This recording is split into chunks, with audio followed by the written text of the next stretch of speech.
결국은 아까도 말씀드린 것처럼 수학에서도 분명히 이제 그 학습법에 뭐 네. 중등하고 고등 차이가 있죠. 그러니까 제가 봤을 때는 뭐 중학교는 뭐 1학년, 2학년, 3학년을 한 단계 올라간다라고 하면 중3에서 고1은 한 단계가 아니라 뭐 2단계, 3단계를 이제 훌쩍 뛰어넘어서 좀 많이 조금 어렵다.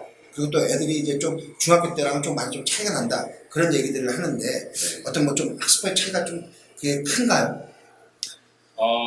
아까 그 국어쌤하고 이게 말씀하신 중에 좀 딴 얘기긴 한데, 일단 수학은 사고력을 요하는 과목 맞죠. 그래서 그 사고력을 키워나가는 거에 가장 하나의 그 중요한 부분은 아이들에게 정말 사고를 치게 하는 경험을 해봐야 되지 않나라는 생각이 듭니다. 이건 뭐냐면 그냥 무스갯소리일 수도 있는데, 공부할 수 있는 어떤 계기점을 마련해 주는 게 제일 좋은 것 같아요. 그러니까 아이가 부족함을 느끼고 나는 안 돼라는 생각보다는 난 갖고 있는 아이들도 한번 수학에서 갑자기 90점 이상 100점 나오고 그러면 나도 될 수 있네.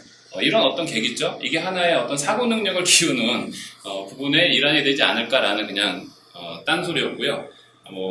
사회자님께서 이제 질문하신 내용으로 돌아와서 말씀드리면 중등수학은 아까도 말씀드린 대로 혼자 공부할 수 있을 만큼의 내용으로 이렇게 간단히 이제 구성이 돼 있다고 볼 수 있습니다. 뭐 그렇다고 중등수학을 무시하는 건 아니고, 근데 이제 고등수학으로 넘어와서 아이들이 이제 많이 힘들어하는 부분들이 뭐냐라고 할 때 저는 딱 하나 이제 수학과의 의사소통 능력을 키워야 된다.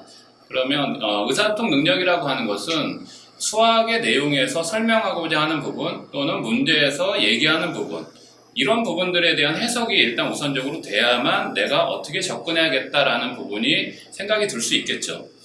근데 수학이라고 하는 어떤 언어 체계를 좀 살펴보면 타 과목하고는 다르게 수학은 수식적인 표현이라든가 용어라든가 기호로서 간단하게 함축적으로 내용을 전달하고 있습니다.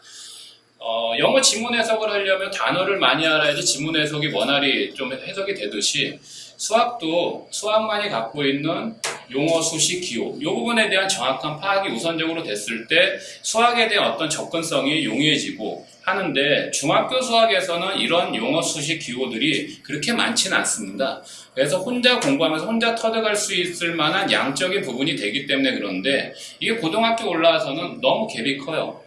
그래서 고등학교 올라오면서 많은 수식적인 표현과 이런 부분들이 나타났을 때 아이들이 이런 부분들을 한 단원 한 단원에 대한 어떤 그 진도 과정으로 나가는 데 있어서 부분적으로 나오는 부분들을 말 그대로 부분적인 파악만 하기 때문에 전체적인 맥락에 대한 파악이 힘들어지죠.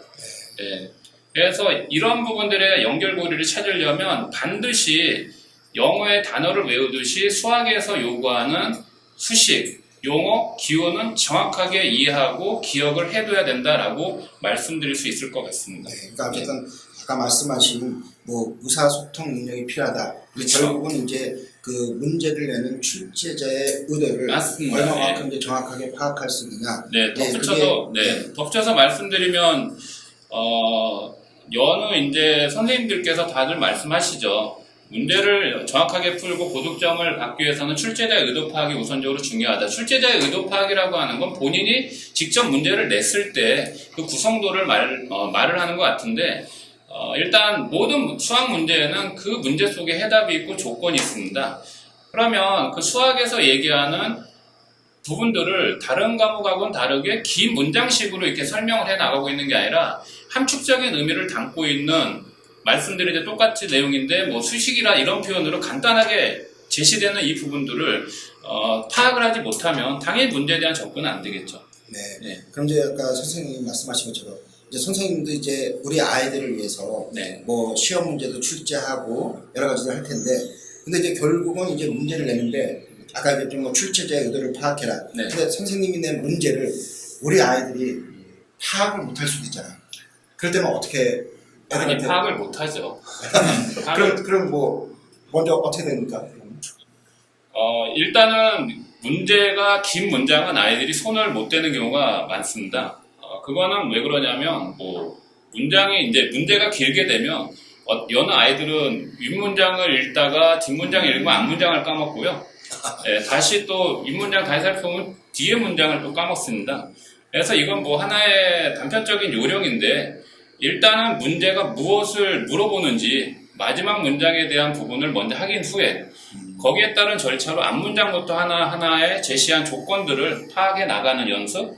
근데 이거는 이제 나중에 후차적인 부분이고 더 중요한 거는 일단 수학이라고 하는 게 단계 학습이기 때문에 처음 말씀드린 대로 의사소통 능력을 갖추기 위한 하나의 접근성, 이 부분을 먼저 키워나가야 되고요.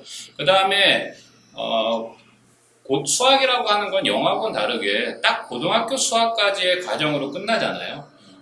그렇기 때문에 이 부분을 전체적인 파악을 한번 다 아우름으로써 그걸 반복적으로 하게 되면 어떻게 각 단원들을 공부해야 되는가라는 것들을 스스로가 파악할 수 있는 그런 그 부분까지 도달했을 때 일단 수학에 대한 집중도, 관심도, 이해도 이런 부분들이 갖춰졌을 때 최상급에 해당되는 문제 해결 능력 부분까지도 견제해 나갈 수 있지 않겠는가라는 게 제 개인적인 소견입니다. 자, 그럼 문제 해결 능력을 하려면 네. 뭐 최소한 몇 번은 뭐 반복을 해야 된다. 뭐 좀 그런 게 있을 수 있잖아요. 일단 뭐 반복 횟수로 굳이 말씀을 드리자면 저는 이제 아이들에게 항상 모든 과정에 대해서는 4번 이상 반복해라 라고 하긴 했는데 뭐 반복 횟수라기보다는 어느 단원이든 개념에 대한 파악이 우선적으로 중요하다라고 말씀들 하시잖아요. 그러면 개념 파악에 대한 부분이 어느 정도 서 있는가, 일회성의 테스트로 해서 확인을 할 수 있는가, 저는 그렇다고 생각되진 않고요. 일단 정확한 개념 이해가 됐는지 안 됐는지에서는 타인에게 직접적으로 자기가 알고 있는 내용, 이 부분에 대한 전달이 최대한 잘 진행이 되는지 이 부분을 쉽게 확인할 수 있지 않을까 생각됩니다.